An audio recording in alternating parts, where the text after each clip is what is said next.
people have been tossing around the word Constitution lately. We've had a few people take up arms against the United States of America and claim in public that they were defending the Constitution because things that were happening in the country were unconstitutional. And I think a lot of people have believed them. But you know, when I heard that, what I thought, well, you know, I really don't know exactly what the Constitution says.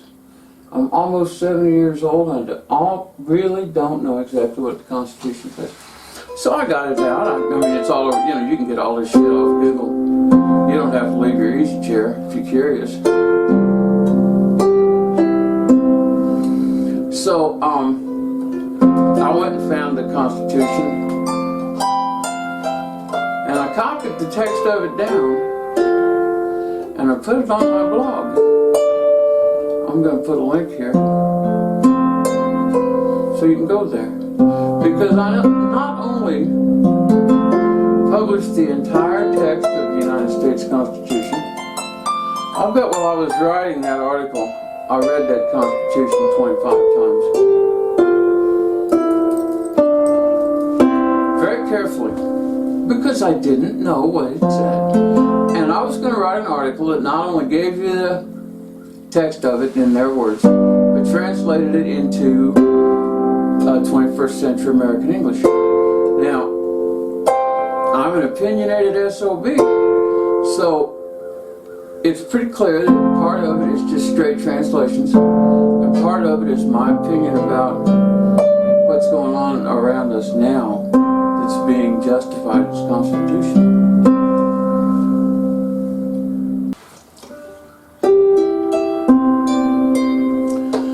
So, experts get on TV and they say, what the president's doing is a violation of the Constitution. But you know, they never say it violates this particular paragraph of this particular article. And the Constitution is like, it's like the Bible, you know, it's got all this stuff in it that's numbers and stuff so that you can go right to any word in it.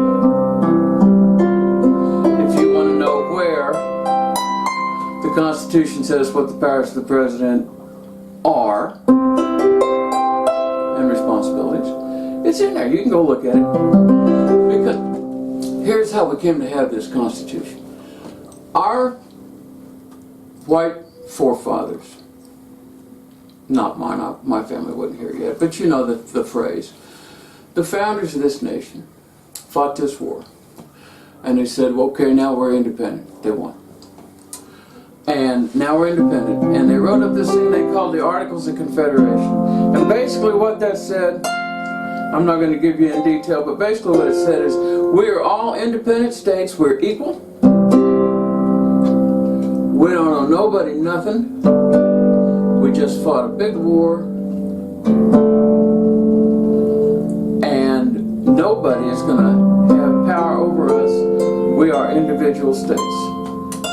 Confederated, and it was the Articles of Confederation. There was no federal government at all. Literally, all the states had whatever they had, and that was it. And it took them about 10 years, not exactly, but right enough, right, to figure out, man, this is a disaster. And I'm talking about George Washington and Thomas Jefferson and James Madison and Ben Franklin and all those guys. You know who signed the Constitution? All those guys together said, this country we built isn't working. We need to fix it. And they went to Philly and they had a convention.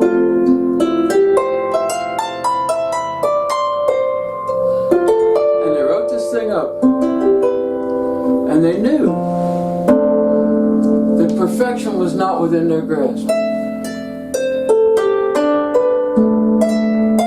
For one thing, part of the states had slaves and part of the states didn't. And neither group had enough people by themselves to ratify the Constitution. So that meant they were going to have to leave slavery in for a while. They settled on 20 years or they'd never get the darn thing ratified. And everything else in there written by the same kind of pragmatists. So it's not some kind of this, the fancy language in the preamble is fancy language, but that's not the Constitution. The Constitution says, okay, here's how the country's going to be built. We're going to have a Congress, it's going to be built like this. We're going to have an executive branch, it's going to be built like this. We're going to have a legislative branch, it's going to be built like this. And then the powers of the Congress will be these things. And the powers of, and they just spelled it out like that. It's just a simple document designing a federal government for a nation that had spent 10 years proving to their absolute satisfaction that we couldn't live without one. Somebody has managed to get a lot of the American people all upset because we have a federal government. These guys were pretty darn smart. I'm thinking George Washington was smarter than Rush Limbaugh. And I'm thinking Ben Franklin was smarter than Al Franken. So, we got this government on purpose because a bunch of wise people thought we needed it.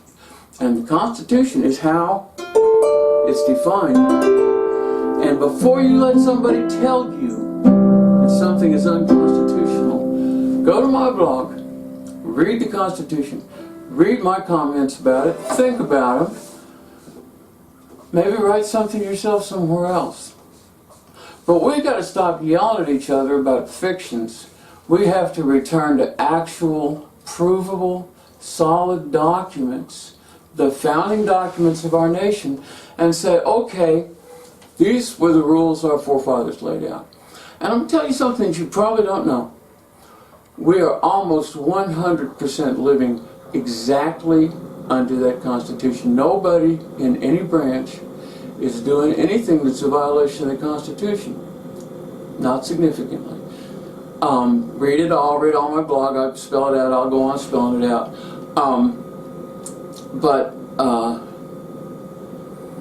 And part of the idea when they wrote it was that they'd all squabble with each other, and they are. So that's okay, but we just need to be honest about it. It's okay we differ. But we got to be honest about it. We got to talk about our actual beliefs, what we actually want the government to be, instead of yelling at each other and saying, you're A, he's A. And we need to read the Constitution, all of us. And we need to say, okay, do I really want to be an American? Here's the rules. Here's the government I agreed to live under. When I went to the United States Army, I took an oath, just like the President does, to uphold and defend the Constitution of the United States. My friends, I believe that I'm doing that today. And I believe that it's under attack in public, not by President Obama and not by the House of Representatives, but by people who have money in the game. And they want to tell you the Constitution means something other than what it means, and get you to take up arms against your country, like one family has 2 times in the last year and a half. My friends, the Constitution and the United States are a lot more important than that. And those people are not a militia. The Constitution, in fact, carefully defines a militia.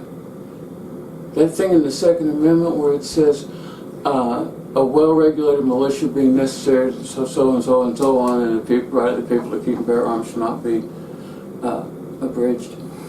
In the main body of it, they define that militia in very close detail. They define when the president runs it, they define when the Congress runs it, and they define when the states run it. And if none of those 3 powers are running something, it's not a militia. It's one of 2 things. It's a gang of armed hoodlums, or it's an enemy army taking up arms against the United States of America. We need to come make this stop. We don't shoot at each other. We can yell at each other all